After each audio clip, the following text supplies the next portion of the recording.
Goldegan TV.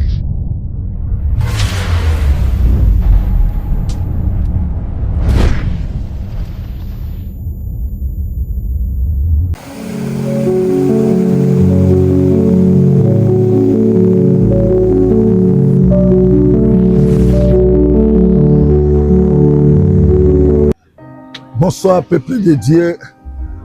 Bonsoir, sainteté de Dieu, servant de Dieu, amis de l'école de Grand. Nous voici encore aujourd'hui dans notre grande école avec votre serviteur, l'évangéliste Joseph Ndouzi Panzou de l'église Cité de l'Évangile à Kinshasa et à Boma.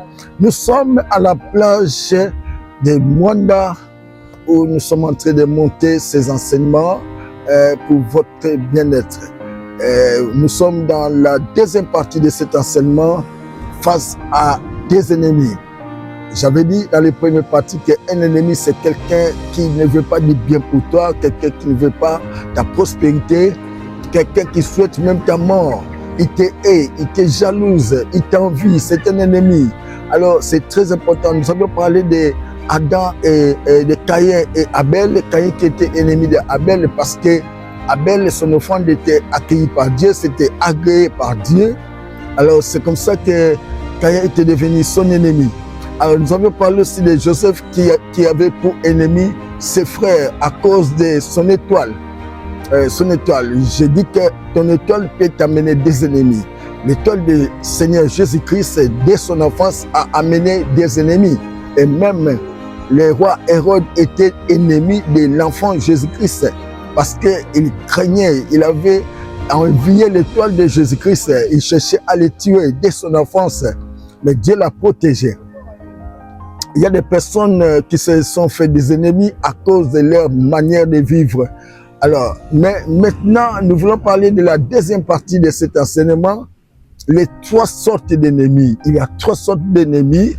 Il y a ce qu'on appelle ennemis cachés. Les ennemis cachés, ce sont des ennemis très dangereux dans la vie.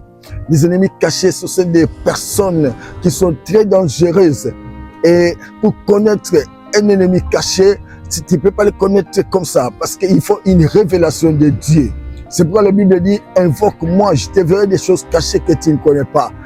Je vous dis sincèrement, un ennemi caché, ce sont des personnes qui sont cachées. Il peut être ton ami. Il peut être une personne qui te fait des dons, qui te fait du bien, qui vit avec toi, qui marche avec toi. C'est parce que j'avais dit que l'ennemi, ça peut être ta femme, ça peut être ton mari, ça peut être ta fiancée ou ton copain. Alors, mais seulement pour connaître un ennemi caché, il te faut une révélation de Dieu. Invoque-moi, je te révèle des choses cachées que tu ne connais pas. Vous vous souvenez encore quand j'avais commencé mon ministère, j'avais des ennemis cachés, parce que les pasteurs, des évangélistes et même des personnes qui priaient dans notre église. Un jour, je dormais, j'ai vu dans un songe 3 personnes de mon église qui étaient en train de m'empoisonner. Et c'était 2 filles et un homme. Et ils m'ont empoisonné, mais ça n'a pas marché. Mais après quelques temps, j'ai compris que ces personnes, ils ont fui l'église parce qu'ils ont tenté une action, mais qui n'a pas marché. Un ennemi caché est très dangereux. La Bible dit, le cœur de l'homme est torturé par-dessus tout. Ça, c'est Jérémie 17, verset 9. Le cœur de l'homme est torturé par-dessus tout. Qui peut le connaître? Mon frère, ma soeur, tu ne peux pas connaître un ennemi caché. Un ennemi caché, c'est un homme, c'est une femme qui est gentille. Mais il est en train de filer, il est en train de voir comment il peut te faire du mal. Vous savez, un ennemi caché peut te tuer même après 10 ans. Parce que tu ne le connais pas. Parce qu'il est en train de voir comment il peut t'éliminer, comment il peut te faire du mal, comment il peut te jeter un sort. Je me souviens encore quand j'étais dans notre service de douane. Alors, un jour, une sœur m'a dit qu'elle travaillait avec nous ensemble. Elle était vérificatrice, moi j'étais chef d'entrepôt. Elle venait me dire à la sortie, écoutez pasteur, nous étions dans une réunion aujourd'hui avec d'autres vérificateurs et nous avions jugé bon de te tuer demain. Donc demain, quelqu'un de nous viendra avec, un poison, on va t'empoisonner demain. Alors je te conseille d'aller chercher une autre affectation pour que tu quittes notre entrepôt. Mes frères, mes sœurs, ce qu'il a dit était vrai. Et je suis parti le lendemain voir notre directeur à Kinest Kenville et j'ai demandé une affectation. Je suis rentré au Beach Mobila. Vous vous souvenez que le directeur n'a pas su pourquoi j'avais demandé cette affectation. Je suis rentré au Beach Mobila. Et après, le lendemain, je ne suis pas venu. Les personnes qui tentaient de m'éliminer, et je vous dis sincèrement qu'un à un était mort après. Et j'ai compris que Dieu combattait pour moi. Mon frère, ma soeur, il y a même dans ta famille des ennemis cachés. Ton oncle peut être ton ennemi caché. Ton grand frère, ton petit frère peut être ton ennemi caché. Et ta maman peut être ton ennemi caché. C'est pourquoi nous avons besoin de la révélation. Et la Bible nous dit dans le livre de Job, Dieu parle de plusieurs manières, mais on n'y prend point garde. Dieu t'a déjà montré des ennemis cachés de ta famille. Dieu t'a montré des ennemis cachés dans ton quartier. Dieu t'a montré des ennemis cachés de votre entreprise qui sont dans ton bureau. Mais parce que tu uses je sais pas moi, tu uses d'incrédulité, c'est pourquoi tu ne peux pas prendre cela en garde. Mon frère, ma soeur, soyez prudents. La Bible dit soyez prudents comme les serpents, doux comme la colombe. Vraiment, c'est très important. Les ennemis cachés, ce sont des personnes très, très dangereuses. Très, très dangereuses. Alors, il y a ce qu'on appelle les ennemis visibles. Les ennemis visibles, ce sont des personnes qui se déclarent contre toi. Qui se déclarent, ils ne se cachent pas, ils se déclarent. Isaac avait demandé à Jacob de lui apporter un plat de gibier. Mais vous connaissez l'histoire dans le livre de Genèse chapitre 27. Quand Isaac a demandé à Ésaü, écoutez mon fils, prépare pour moi un plat de gibier pour que je le mange entre tes mains, un bon plat. Alors pendant que Ésaü est parti chercher le gibier dans la forêt, Rebecca a appelé Jacob. Il a dit, écoutez, va derrière la maison, apporte-moi un gibier, je vais faire un plat pour toi. Tu vas donner à ton papa et il va te bénir. Alors comprenez que Jacob a été béni à la place d'Ésaü. Et quand Ésaü était venu, c'était trop tard. Son père a dit, non, j'ai déjà béni. Ton frère est venu, il a arraché ta bénédiction. Mais écoutez la parole d'Ésaü. Il a dit à Jacob, il a dit, mon père t'a allé à la mort, mais les jours du deuil de mon père, je vais te faire du mal, je te tuerai. Il a commencé à chercher à tuer Jacob. Mon frère, un ennemi visible, c'est quelqu'un qui se déclare ton ennemi.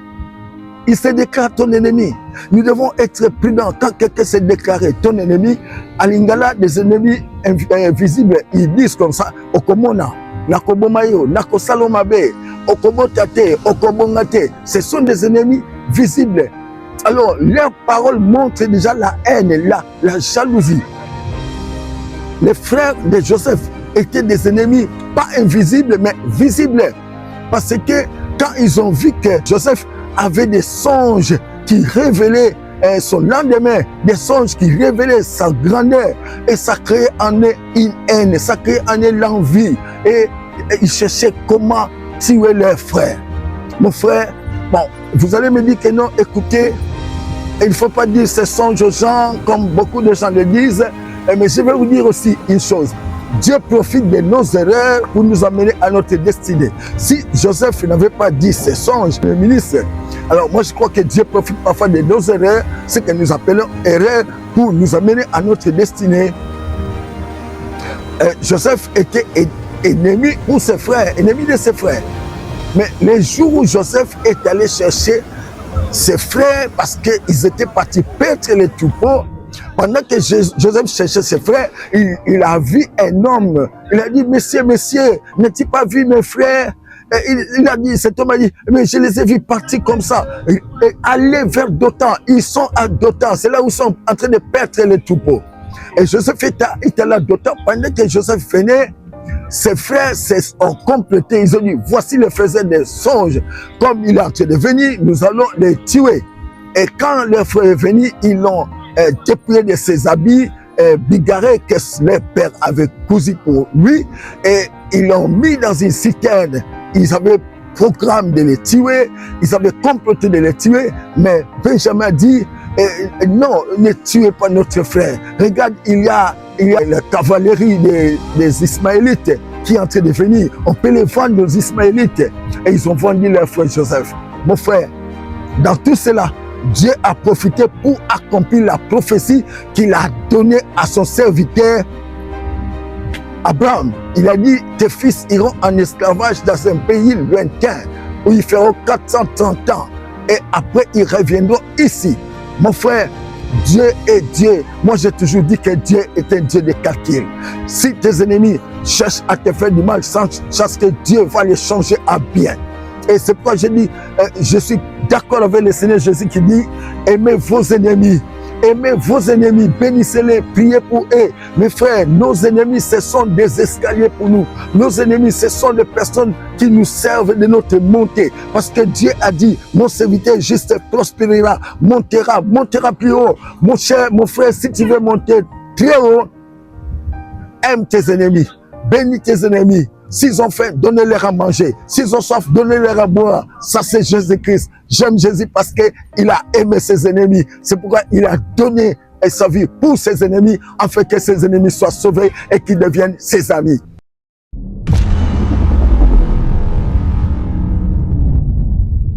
École de Gand, TV.